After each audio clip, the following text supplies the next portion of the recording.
نحمدہ و نصلی علی رسولہ الکریم۔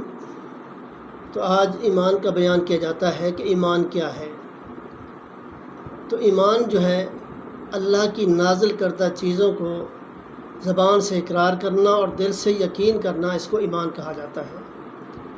تو حدیثوں کے اندر اس کا نام جو ہے ایمان مفصل رکھا گیا ہے، صفت ایمان مفصل جو ہے آمنت باللہ و ملائکتہ و کتبہ و رسلہ والیوم الآخر والقدر خیرہ و شرہ من اللہ تعالی والبعث بعد الموت۔ یہ عربی ہے اور اس کا ترجمہ ہے کہ ایمان لایا میں اللہ پر اور اس کے فرشتوں پر اور اس کی کتابوں پر، اس کے رسولوں پر اور قیامت کے دن پر، اچھی اور بری تقدیر پر کہ وہ اللہ تعالیٰ کی طرف سے ہے، اور مرنے کے بعد دوبارہ زندہ ہونے پر۔ تو یہ جو ہے ان پر ایمان لانا ضروری ہے۔ اگر ان میں سے کسی ایک چیز کا انکار کریں گے تو وہ کفر اختیار کر لیں گے، دائرہ اسلام سے خارج ہو جائیں گے۔